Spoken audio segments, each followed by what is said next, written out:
Assalamualaikum warahmatullahi wabarakatuh. Selamat malam.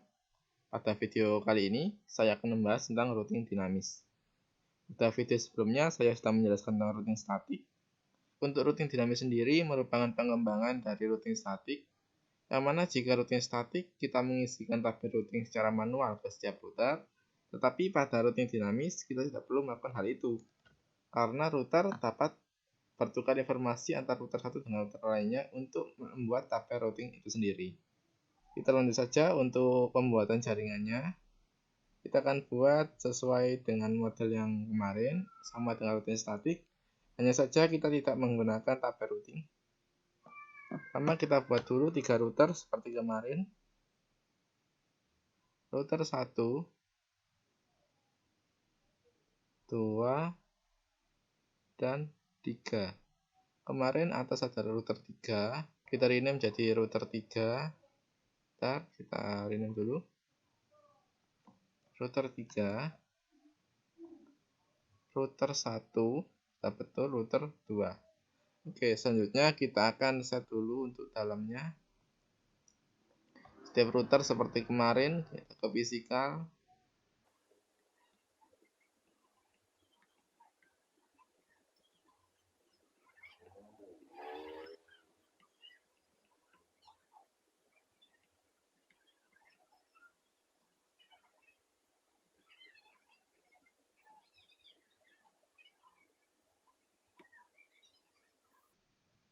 Oke, selanjutnya kita akan hubungkan routernya dulu seperti kemarin dengan kabel DTE. Pakai serial DTE seperti kemarin. Dari sini ini kita pakai serial 010 ke router 2, yaitu pakai sama juga 010, geser lebih luas.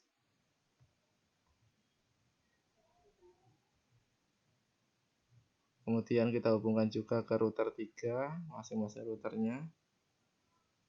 Router 1 pakai 011, ke router 3 pakai 021, sedangkan di router 2 kita pakai serial 011 juga, kita hubungkan ke 020. Kemudian kita akan buat jaringan komputernya. Kita akan cari komputer PC 1, PC 2, kemudian PC 3, dan sebuah komputer server 1, dan server 2. Kemudian kita hubungkan juga seperti kemarin. Pertama kita cari dulu kabel cross dari server 1 ke router 3 atau GB Ethernet 0. Begitupun dengan server 2 fast Ethernet ke gigabit Ethernet dari router. Di PC2 juga sama. PC1 dan PC2 kita hubungkan ke router 1, PC2 ke router 1, dan PC3 kita hubungkan ke router 2.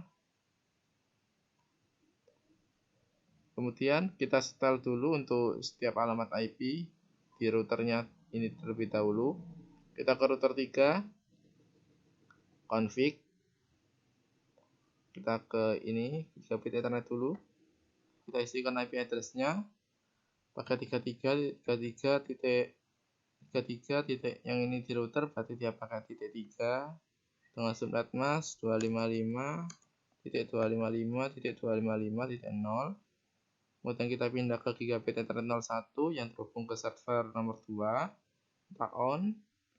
IP address-nya pakai 43.43.43.3 karena dia router 3, biar mudah saja. 255.255.0. Oke, untuk setel jaringan ke server sudah selesai. Kita ke serial 02 dulu. 020 ini dia menghadap ke router 2. Maka kita set IP-nya menjadi 23.23.23.3 Dan subnet masknya itu sama kelas C yang full titik 0. Kita on-kan juga. Untuk yang serial 021 dia menghadap ke router 1. Kita on-kan dulu. IP address-nya berarti dia pakai 13.13.13.3. Dan subnet masknya pakai 255.255.0. Oke, untuk style jaringan router 3 sudah selesai. Kita style IP dan subnet masknya di router 1. Kita config gigabit Ethernet 00 dulu. Kita on kan. IP address-nya 192.168.1.62. Karena dia pakai slashnya /26, maka dia pakai 62 dan subnet masknya kita ganti dengan .192. Dia pakai /26, berarti untuk IP address-nya yang terakhir dia ada di 63 ya, terakhir di 63. Dimulai dari IP address-nya pakai .0 yang bisa dipakai antara 1 sampai 62. Servernya pakai yang paling belakang 62. Dan untuk gigabit internetnya yang menghadap ke PC2 install juga. Kita on kan. IP address-nya dia pecahan dari jaringan sebelumnya 192.168.1.126. dia sama-sama pakai /62, berarti IP address-nya yang pakai subnet ini juga 192. Kemudian kita pindah ke serial 010. Kita start IP-nya juga, kita on-kan dulu. Untuk serial 010 ini dia menghadap ke router 2. Berarti IP address-nya kita isi 12.12.12.1. Dengan subnet masknya dia pakai kelas C full 255.255.0. Kemudian kita on kan. Setelah itu kita pindah style IP address di serial 011. Yang mana 011 ini dia menghadap ke router 3. Kita on kan. Kita on. Kemudian kita isi IP address-nya. Dia menghadap ke router 3 berarti 13.13.13.1. Kemudian subnet masknya pakai kelas C full, berarti dia pakai 255.255.0. Kemudian setelah itu sudah selesai untuk router satunya, kita close. Kita start jaringan di router 2. Kita ke config. Kita start dulu untuk gigabit Ethernet 00-nya, dia menghadap ke komputer di bawahnya, yaitu komputer nomor 3. Kita on-kan dulu. Kemudian kita set alamat IP-nya. Dia pakai 192.168.1.254. Dia pakai /25. Dia membaginya menjadi 2. Berarti untuk subnet masknya dia pakai .128. Kemudian kita start lagi untuk IP address di serial 010. Ini menghadap ke router 1. Kita on kan, kita isi IP address-nya 12.12.12.2. Untuk subnet masknya dia pakai kelas C full, berarti dia pakai 255.255.255.0. Kemudian kita isi IP address di serial 011, yang mana ini dia menghadap ke router nomor 3. Kita klik dulu on-nya, dan kita isi IP address-nya pakai 23.23.23.2. Dengan subnet masknya masih pakai kelas C full 255.255.0. Oke, untuk style alamat IP dan subnet mask di router sudah selesai. Kemudian kita style juga IP dan subnet mask di setiap komputer. Pertama PC0 kita ke config desktop, maksudnya ke IP configuration. Kita isi IP address-nya pakai 192.168.1.1. Dengan subnet masknya dia pakai /26. berarti dia pakai titik 192, dan default gateway-nya dia menghadap ke router 1 sebelah kiri, berarti dia pakai 192.168.1.62. Kemudian kita close, kita sebentar, kita ulangi lagi. 192.168.1.62. Kita cek, kemudian kita close, dan kita isi IP address dan gateway serta subnet mask di PC nomor 2 ya. Kita ke desktop, IP configuration, IP address-nya dia pakai 192.168.1.65 karena yang terakhir di 64, berarti ini 65. Untuk CIDR-nya dia masih sama pakai /26, berarti dia pakai titik 192. Kemudian untuk default gateway-nya dia menghadap ke router 1 sebelah kanan, berarti untuk default gateway-nya dia pakai 192.168.1.126. Kemudian setelah itu kita close, dan kita style IP address, netmask, dan gateway-nya di root di PC nomor 3. Kita ke IP configuration, IP address-nya kita isi 192.168.1.253, dan subnet mask-nya dia pakai /25, berarti dia pakai titik 126. Untuk gateway-nya sebentar, ulangi lagi, 192.168.1.253. gateway-nya dia pakai 128, dan default gateway-nya dia pakai 192.168.1.254. Kemudian setelah itu kita close, dan kita style IP address di server 1. Kita ke desktop, IP configuration, kita style untuk IP-nya dulu 33.33.33.1, dengan subnet mask dia pakai kelas J full 255.255.0, dan default gateway-nya dia menghadap ke router nomor 3 sebelah kiri. Jadi kita isi 33.33.33.3. Kemudian kita close, kita isi IP address server nomor 2, kita ke desktop, IP configuration, IP kita isi pakai 43.43.43.1, dan subnet mask-nya masih sama pakai kelas J full, berarti 255.255.0, dan default gateway-nya dia menghadap ke router 3 sebelah kanan, berarti 43.43.43.3. Oke, sudah selesai untuk style IP-nya, kita close. Kemudian kita akan melakukan percobaan sesuai dengan yang ada di web. Seperti ada yang kelupaan, yaitu kita belum style untuk pengenalan IP di routernya.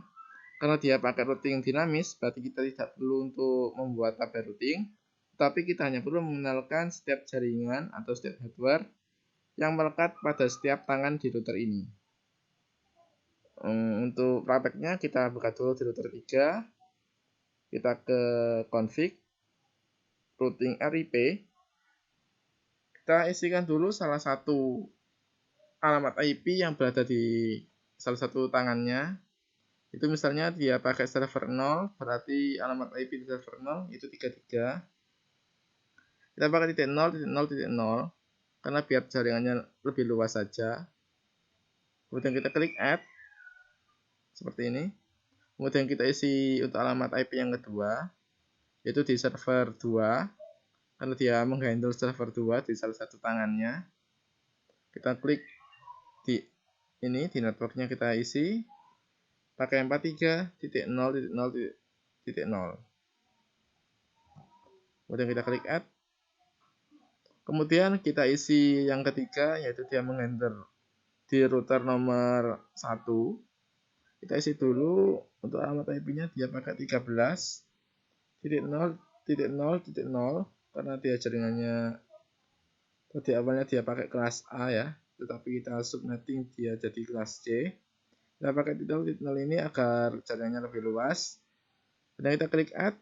Begitupun untuk yang isian keempat, dia menghandle ke router nomor 2, berarti dia pakai 23.0.0 dan .0. Kita klik add. Oke, untuk pengisian network address yang berhubungan dengan router 3 sudah selesai. Kita ke tab CLI. Kita tuliskan no auto summary. Kemudian kita enter. Kita isi ya selanjutnya yaitu version 2. Kita klik enter juga. Setelah itu sudah selesai, kita close. Kita save dulu biar lebih aman ya.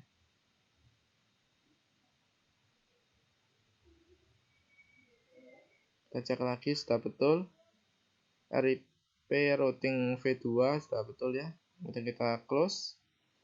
Dan kita isi juga untuk pengenalan IP address di router 1. Kita ke config RIP. Kita isikan salah satu jaringan yang ada di tangannya, yaitu menghadap ke router 3 13.0.0.0. Kita klik add. Kemudian ada ke PC 0 192.168.1.0. Untuk PC 1 dan PC 2 sebenarnya dia ada satu jaringan, tetapi karena di subnetmask berarti dia ada dua jaringan. Tapi untuk pengenalan IP ini kita perluas saja, dia pakai titik 0. Karena pengenalan awalnya itu pakai titik 0, berarti dia sudah menjangkau seluruh IP kelas C yang ada di kedua tangannya. Kita klik add. Kemudian untuk jaringan yang ketiga, dia menghadap ke router nomor 2 ya, di tangan yang ini. Dia ada pada jaringan 12.0.0 dan .0. Kita klik add. Untuk sebelumnya dia pakai kayak seperti ini karena pada pengenalan ini dia menggunakan IP yang pertama ya. Dia menggunakan IP yang pertama untuk memperkenalkan alamat IP yang dituju. Bukan menggunakan alamat IP yang sudah kita setel dengan netmasking seperti tadi, tapi kita menggunakan yang bagian depan dari IP yang tidak digunakan tadi. Jadi dia pakai 12.0.0.0, 13.0.0.0, dan 192.108.1.0. Oke, kemudian kita tab CLI, kita isi no auto summary seperti tadi. Kita enter. Kemudian kita isi version 2, kita enter juga. Kita kembali ke config, kita klik save. Sudah selesai, kita cek lagi di RIP ya, sudah ada, sudah betul. Kemudian kita close. Selanjutnya kita akan mengisikan pengenalan IP di router nomor 2. Sama juga kita ke tab routing RIP. Kita isikan network yang dibawahi oleh router nomor 2. Pertama, dia menghadap ke router 1, berarti dia 12.0.0.0. Kita klik add. Kemudian ada router 3 yaitu 23.0.0.0. Kita klik add. Dan PC 3 yaitu 192.168.1.0. Ingat, di sini tadi untuk subnetting tidak berlaku karena dia menggunakan identifikasi dari IP terdepan. Kita klik add. Kita ke tab CLI. Kita isikan no auto summary. Kita enter. Kemudian version 2. Kita enter. Kita kembali ke config, tab RIP, sudah betul. Kemudian kita save dulu. Oke, sudah. Kemudian kita close. Selanjutnya kita akan melakukan percobaan berdasarkan soal yang ada di web. Oke, kita buka webnya. Kita buka dulu di Firefox. Kemudian kita kecilkan. Ya, kita taruh seperti ini biar bisa dilihat dua-duanya. Dan kita tarik ke kanan. Oke. Untuk percobaan pertama, kita kirimkan paket simpel PDU dari PC1 ke PC2. Simpel PDU dari PC1 ke PC2. Dan kita coba. Dia ingat di router 1, dia bisa diterima sana, dan dia dikirimkan ke PC kedua. PC kedua menerima, dia mengirim balik untuk konfirmasi, dan diterima oleh PC1. Hasil komunikasi sukses. Jadi untuk masalah di percobaan pertama ini sukses, tidak ada masalah, karena dia masih belum berbeda routing ya, belum berbeda router, dia masih dalam satu router, sehingga belum ada masalah yang timbul. Selanjutnya kita akan coba untuk kirimkan paket simpel PDU dari PC1 ke PC3, dari PC1 ke PC nomor 3. Kemudian kita next. Dia bisa masuk ke router karena dia punya gateway, dan router 1 bisa mengirim ke router 2 karena dia punya itu tadi pengenalan alamat IP yang dihadapinya. Kemudian router 2 mengirimkan ke PC2 maksudnya, diterima di sini. Kemudian dia bisa konfirmasi kembali ke router. Router 2 bisa mengirimkan kembali ke router 1 sebagai konfirmasi. Hal ini bisa terjadi tentunya karena itu tadi ya, karena router 2 juga memiliki pengenalan IP yang dibawahinya, yaitu di router 1. Walaupun dia tidak punya tabel routing, tetapi dia bisa komunikasi secara komplit karena dia menggunakan routing dinamis. Kemudian kalau kita next, dia kembali ke PC1 dan terkonfirmasi sukses. Selanjutnya untuk percobaan ketiga, kirimkan paket dari PC1 ke server 1. Simpel PDU dari PC1 ke server 1. Nah next, dia bisa ingat di router karena dia punya gateway. Dan router 1 bisa menghubungi router 3 karena dia punya tabel routing secara dinamis dan memiliki pengenalan alamat IP.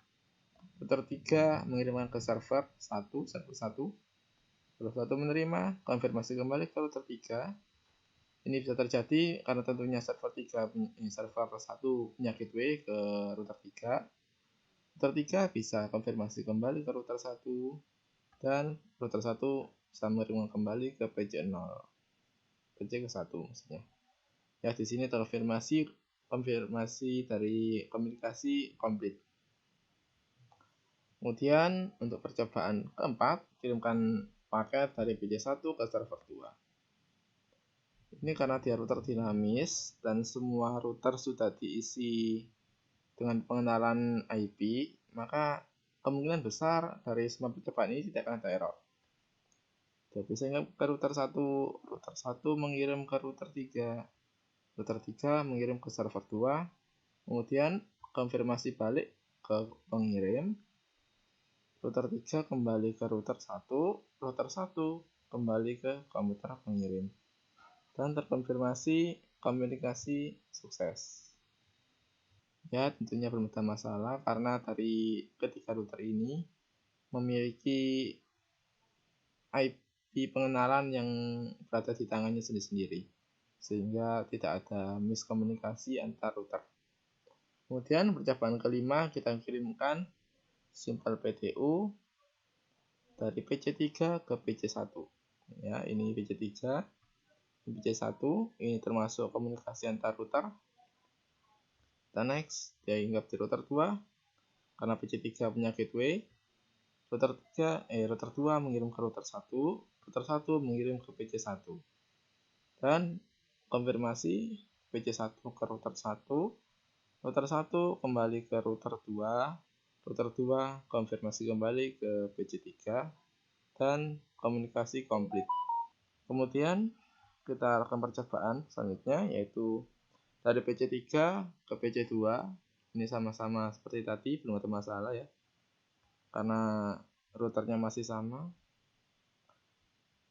Dikirim ke dari PC3 ke router 2, router 2 ke router 1, router 1 ke PC nomor 2. Dan konfirmasi kembali P1 router 1, router 1 ke router 2 kembali ke pengirim yaitu PC3. Dan konfirmasi komunikasi komplit. Selanjutnya kita akan kirimkan dari PC3 ke server 1. PC3 ke server 1. Kita next. Ya, dia bisa hinggap di router 2, kontaknya gateway, router 2 ke router 3, router 3 ke server 1, dan konfirmasi kembali dari server 1 ke router 3 ke router 2, dan kembali ke PC pengirim. Dari sini komunikasi dikatakan komplit ya oleh sistem. Kemudian kita delete.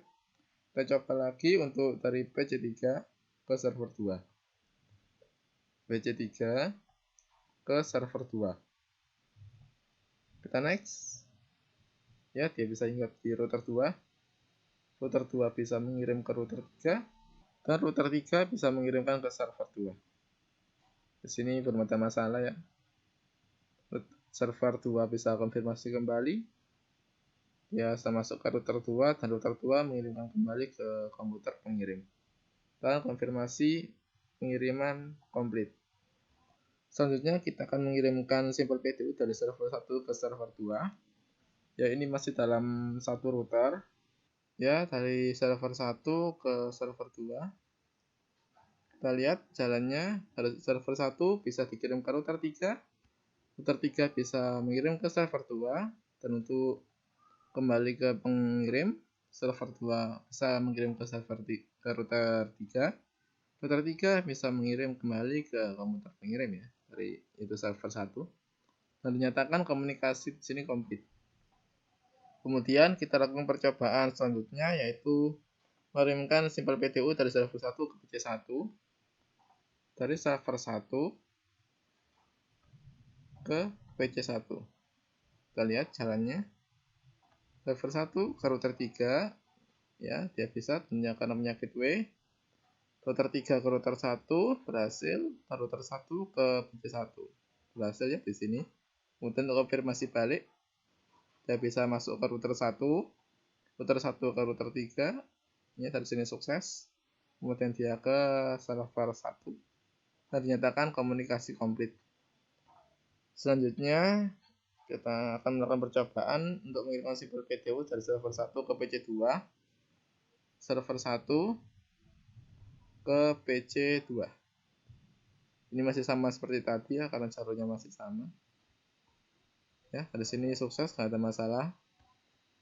Kemudian dia masuk ke PC1, maksudnya PC2.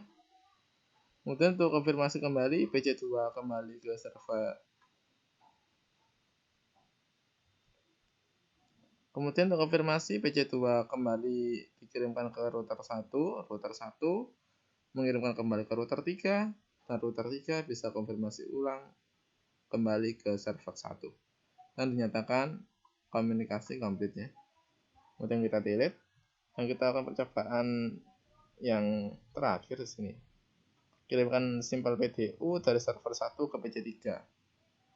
Sampel PDU dari server 1 ke PC3 ya. Kita lihat lagi. Oh iya, PC3. Kita next. Di sini nggak ada masalah, nggak ada hambatan. Dia bisa masuk ke PC3. PC3 bisa konfirmasi kembali dan diterima di router 2. Router 2 mengirim ke router 3 dan diterima ya di situ. Dan router 3 konfirmasi kembali ke komputer pengirim ya, server 1 dan dinyatakan komunikasi komplit. Oke, jadi untuk routing dinamis ini kita tidak perlu mengisikan tabel routing ya, tapi kita hanya perlu memperkenalkan jaringan yang dibawahi oleh tangan-tangan dari router ini saja. Kemudian untuk tabel routingnya sendiri, router ini sudah bisa untuk berkomunikasi antara router satu dan router lainnya dan saling bertukar tabel routing. Sehingga kita tidak perlu mengisikan tabel routingnya secara manual, tetapi router itu sendirilah yang menentukan tabel routing berdasarkan komunikasi antar router. Oke, untuk selanjutnya di sini ada buat skenario jalur routing router 1, router 3 jalurnya putus dengan mendisable salah satu interface router yang terhubung dengan R1, R3. Misalnya interface serial R3 antara ke arah R1. Kemudian kita tunggu 15-20 detik. Oh iya, jadi semisal ini tadi kan dari semua komunikasi nggak ada masalah ya. Tetapi jikalau ini kita hapus, kita ke real time, kita seleksi ininya, kita delete ya. Kita pakai delete dulu, benar. Kita delete. Ini kabel antar router ini. Kalau kita pakai routing statik, hal ini kalau ingin komunikasi dari sini ke sini, tentunya akan error. Karena tidak ada kabel yang menghubungkan ya. Padahal tadi kalau routing statik kita setel dulu ini tadi, tetapi kalau routing dinamis ini tadi kita hanya perkenalkan jaringannya saja. Dan jika kita hapus, maka kemungkinan besar masih bisa ya. Kita coba dulu aja daripada mencoba-coba untuk mengira-ngira. Kita kirimkan simbol PTU. Untuk percobaannya kita lakukan satu saja ya. Kita kirimkan simbol PTU dari PC1 ke server 1.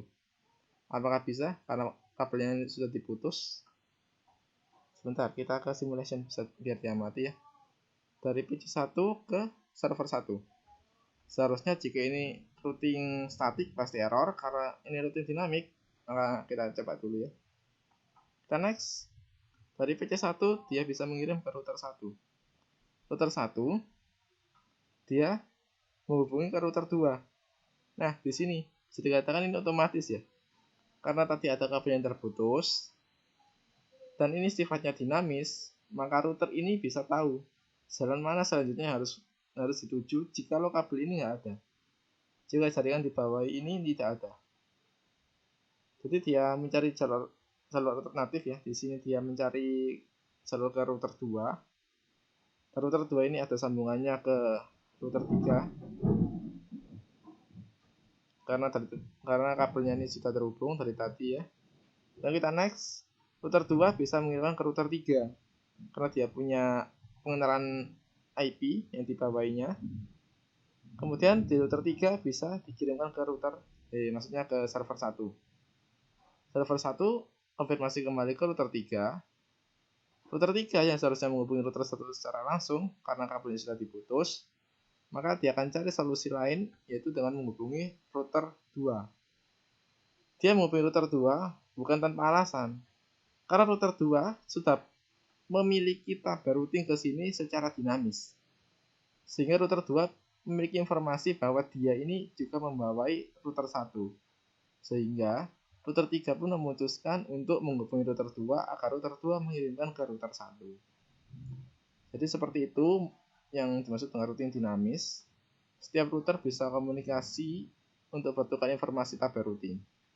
Sehingga jika ada kabel yang diputus, tidak akan jadi masalah jika ada kabel lain yang bisa menjadi alternatifnya. Ya, di sini dapat dilihat komunikasinya sukses, komplit, tidak ada masalah. Oke, untuk routing dinamis ini sifatnya ya seperti judulnya, dinamis. Jika ada yang diputus seperti ini, sedangkan ada alternatif lain yang bisa ditempuh, maka komunikasi tidak akan terputus sampai situ. Dan untuk mengisikan tabel routing, kita nggak perlu mengisikan secara manual, tetapi router itu sendiri yang menentukan jalur routing berdasarkan komunikasi antar router. Kita hanya perlu mengisikan inisialisasi atau mengisikan alamat-alamat IP yang dibawahi oleh setiap router yang ada. Jadi, jika kita ingin menambahkan router baru di sini, kita tidak perlu mengisikan alamat routing lagi, tetapi kita hanya perlu mengisikan alamat IP yang dibawahinya dari router yang berkaitan. Jika ini kita tambahkan lagi, berarti yang perlu kita isi hanya router yang baru kita tambahkan dan router yang terhubung dengan router yang tadi yang baru ditambahkan itu. Jadi ini dan router yang baru kita isikan untuk pengenalan alamat IP-nya. Oke, jadi sekian untuk video routing dinamis kali ini. Wassalamualaikum warahmatullahi wabarakatuh.